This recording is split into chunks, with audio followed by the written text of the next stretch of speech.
Eric Dupont is a versatile drummer and percussionist whose dynamic style and dedication to his craft have earned him recognition in jazz and classical music. A native of New Hampshire, Eric has performed internationally and honed his skills under the mentorship of legendary drummers including Billy Hart and Winard Harper. Eric is a magna cum laude graduate of William Paterson University, and he blends his deep jazz roots with classical training, drawing inspiration from iconic drummers like Max Roach and Art Blakey. He's most recent a Master's of Music degree from Montclair State University's prestigious jazz program in jazz performance. So, Eric, good to see you, my friend. Great to see you. Thanks for having me, man. Yeah, my pleasure. So, kind of fill me in on what's going on in the musical world. You perform a lot. You're all over the place in the tri-state area, and we just started 2025. So, kind of fill me in on what's coming up in the next few months, and what's happened in the last months of 2024 for you musically. Yeah, I know we haven't spoken in some time, so yeah, definitely a lot has been going on. As you just said, I just completed my master's degree at Montclair State. I've been there for the last 2 years, studying with Billy Hart there, continuing my studies with Billy Hart. As you know, I've been hanging with him for like 8+ years now, but spending more time with him, a big reason for wanting to go back to school was just to be more close to him, just continue to study with him. And also a big part of that too was I was kind of offered this teaching fellowship. So I basically was giving drum lessons within the audio production department at Montclair State, and I was kind of paying for the program. And that's kind of segueing, into now, as I just said, I just finished this past December, but I'm actually going to be continuing that position now, not as a student, but just as an adjunct, Oh, that's awesome. continuing to do that. So I'm really excited about that. Really excited to continue doing that. I should also mention I studied with Alvesta Garnett, also at Montclair State, and was around just a bunch of different faculty. Some people, musicians, New Jersey musicians that we both know, kind of just got to know them more and just see them kind of in a different light, as faculty and as colleagues at Montclair State. So that's been great. And yeah, I've just been, doing the same thing, playing, trying to immerse myself in the music, reading books, reading memoirs, watching interviews. Watching my podcast. But yeah, I was just thinking about it, man. Yeah, like the Dave Stryker one comes to mind. I was just checking out the Colin Stranahan one, and yeah, a couple other people. But man, congrats on it, by the way. It's cool. Pretty prolific. You've been just pumping them out. So Well, when there's a lot of jazz podcasters out there, you gotta, yeah, give us a, they're really, but I don't know if that's sarcasm in terms of no, podcasts. no, there are actually. I'm a little sarcastic.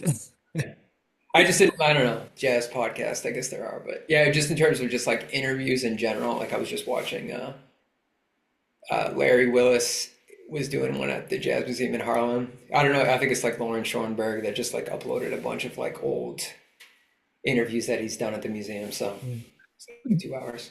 No, but congratulations on getting your degree, your master's degree, and already it sounds like it's paying for itself with the adjunct position you just got offered. So when you're studying music, there's a lot of students out there, they go get their bachelor's degree in jazz and they're not really sure if they should continue their studies. And you went out and played for a bit before going back to school. So, kind of talk to me about what you gained from the master's program and how it was different from going for your undergraduate degree, because there's a lot of young musicians out there who are on the fence if they should continue on the master's degree path. And I'm sure you have some great things to say about it. Yeah, for sure. I know when I was in doing my undergrad at William Paterson, like, I think I started my master's degree 10 years after I had started my undergrad, I think. something like that, or maybe since I had finished. But either way, like, my perspective has absolutely changed so much. And like when I was getting graduating from William Paterson, like I think a lot of people can relate. When I was getting to my senior year, like I applied to just a couple master's programs, not dying to do it, definitely not dying to spend the money that was required, but like I just didn't want to deal with real life quite yet, because it's a lot to just graduate and just have to deal with life. And I think a lot of people might choose that graduate path, at least partly for that reason.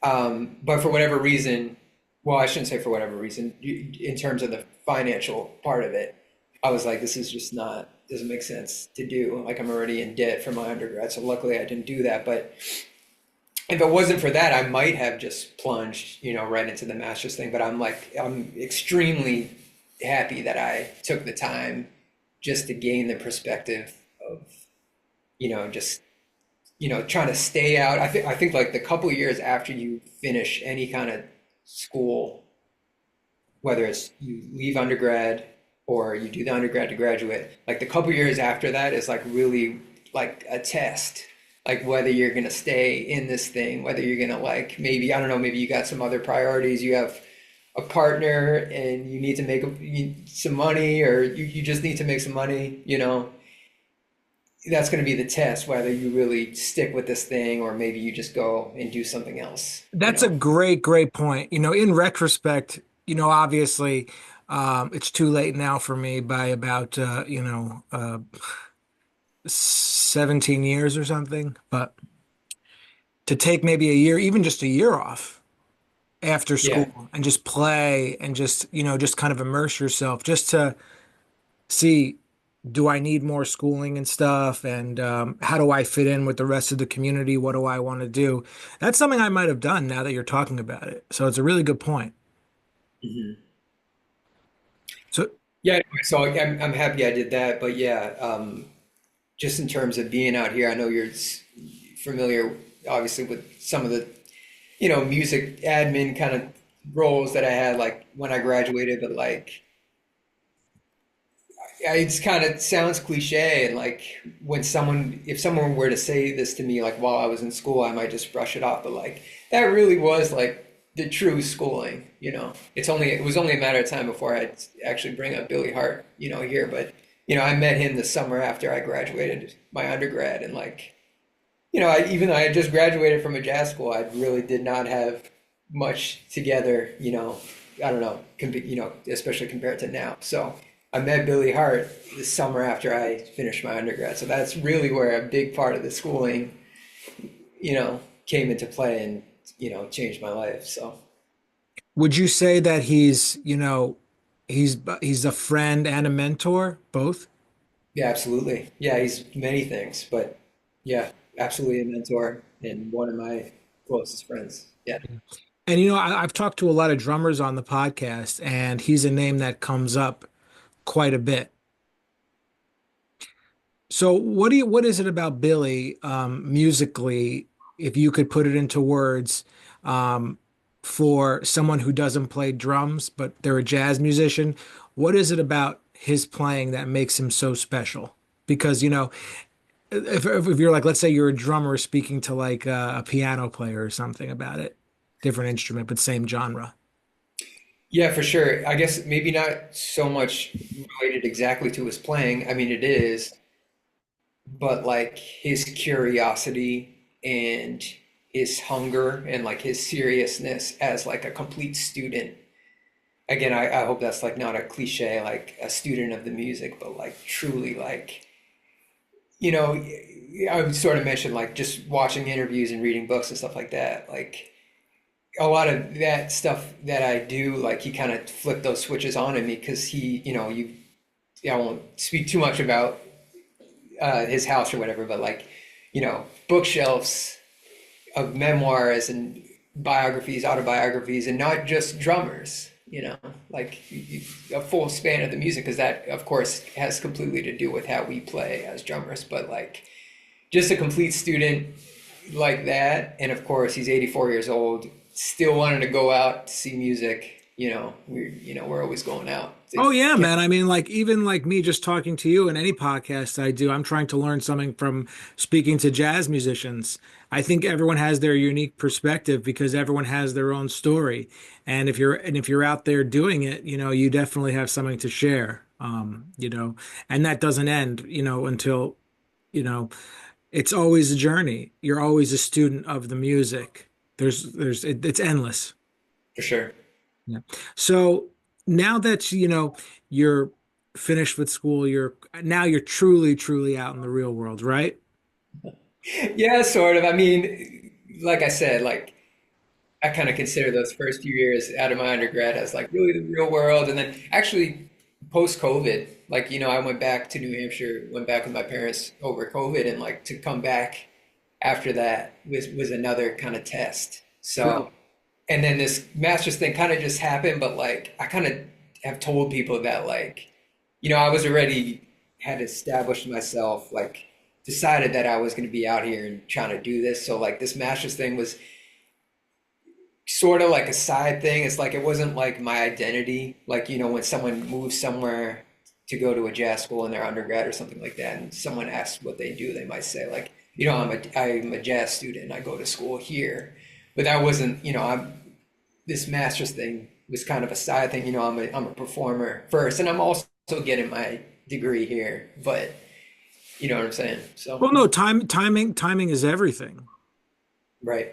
Where you are exactly. So I know you've been playing the drums for a long time. It's something must have drawn you into jazz originally before. I don't assume that you went to a drum teacher and he's like, "You're going to be a jazz drummer."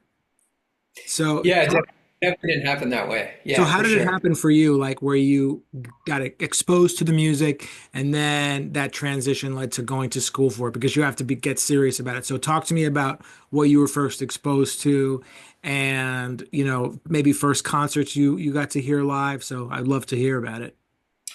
Yeah, I mean, like I said, the way that you just phrased it definitely wasn't the case with me. It kind of took a while for me to get into the jazz thing.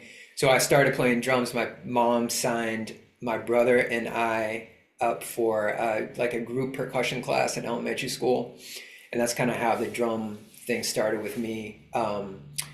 I did band, late elementary school, like I said, middle school, high school. And in high school, the high school that I went to in New Hampshire, comparatively compared to other high schools in New Hampshire, we had a good uh, there was a good jazz band there. We had a passionate instructor there. So I started doing jazz band there, but even then I wasn't like really checking out the music. Like Yeah, I like, jazz band is different than jazz. yeah, for You know what I sure. mean? Yeah, especially somewhere in like New Hampshire probably, but I didn't really feel like I was exposed to like, you know, any great music that you could be exposed to out here in the New You were York. probably exposed to like Buddy Rich and Stan Kenton or Yeah, something. yeah, exactly. Yeah, so Buddy Rich, like I knew who Buddy Rich was. I knew who Max Roach was and like Elvin Jones. Like I knew names and maybe I could like say sort of what their style was just because I had heard, but I didn't really know from like listening. I hadn't really made those decisions just from like listening.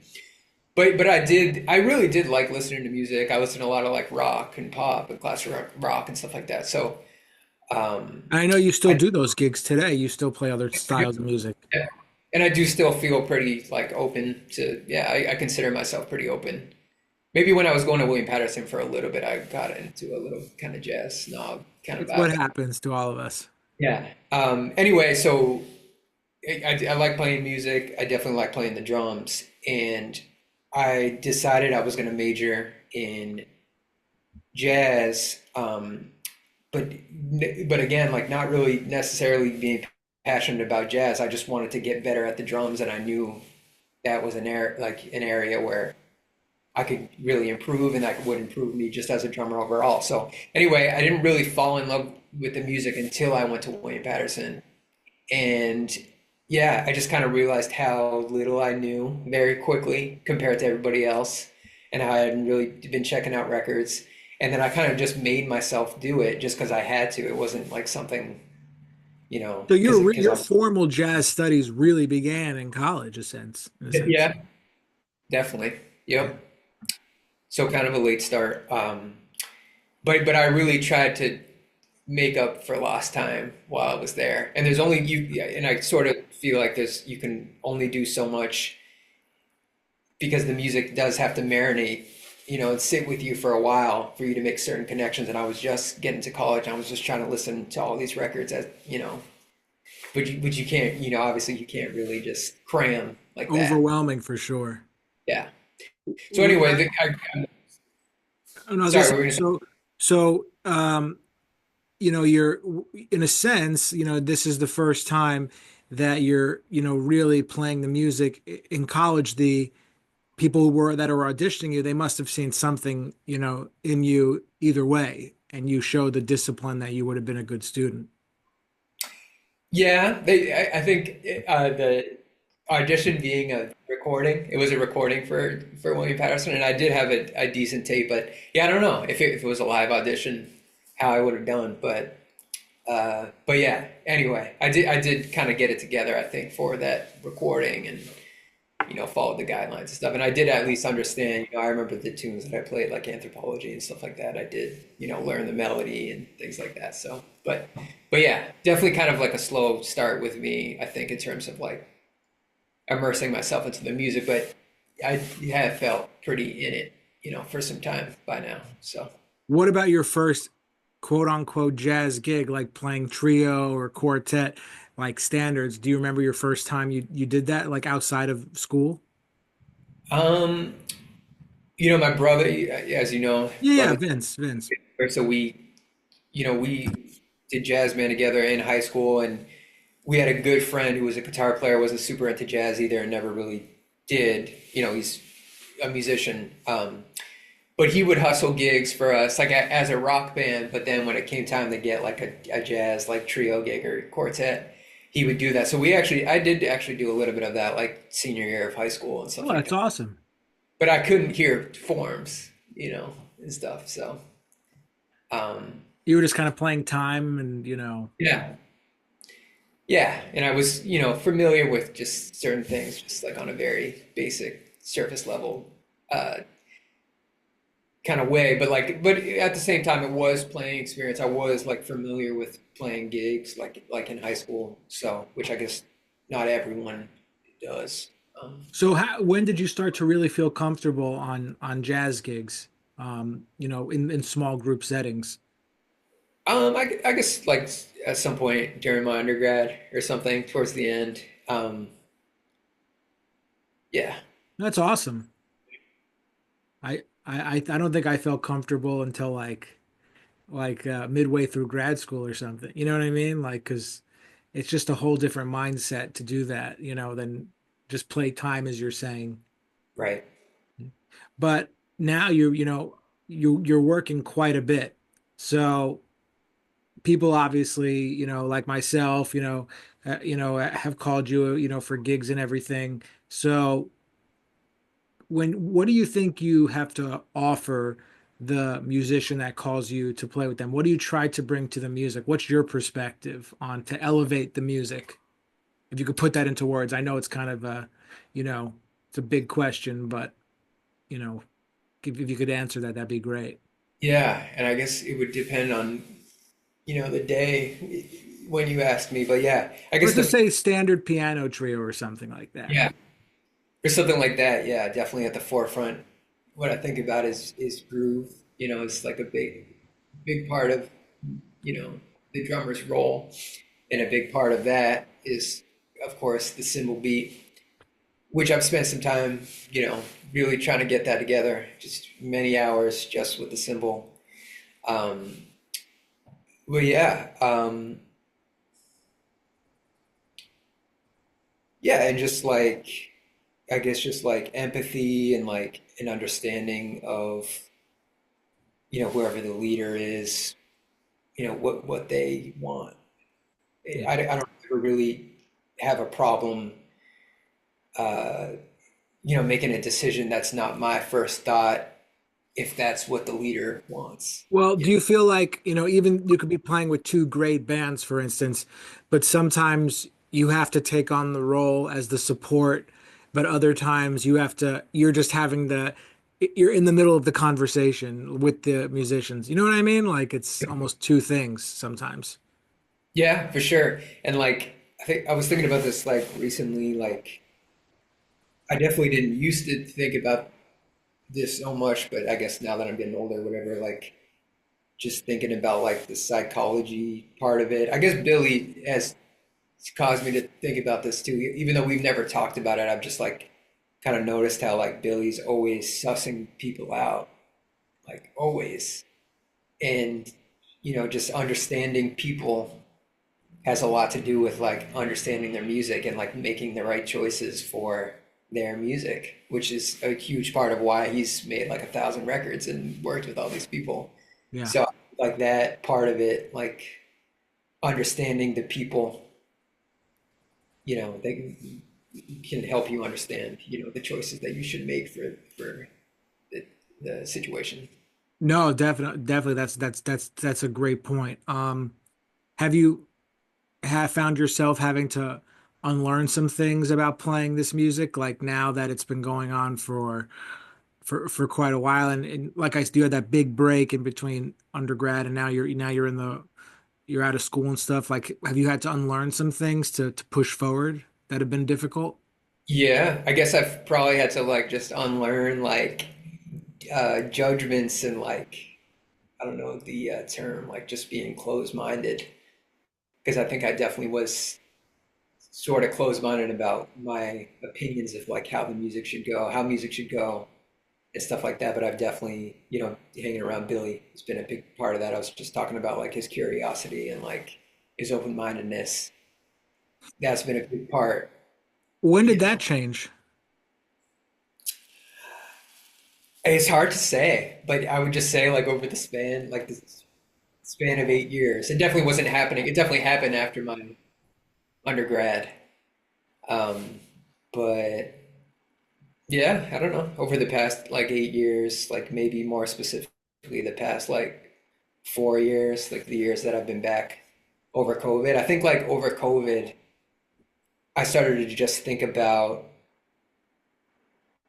I don't know. I guess I was just, it was more of a retrospective thing, introspective kind of thing where I was really just thinking about what my personality was and just playing more of my personality, which I wasn't trying to do at all. I wasn't thinking about, these the bigger level questions that the great jazz musicians talk about, like just really playing your personality and having your own voice and stuff like that. I really was not Yeah, thinking. we're all so different. I don't really care like how similar two people's taste might be.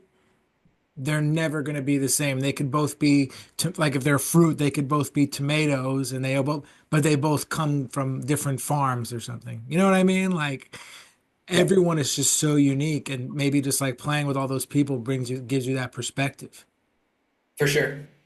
The more Yeah, people you play with, the more you're going to gain that insight. definitely.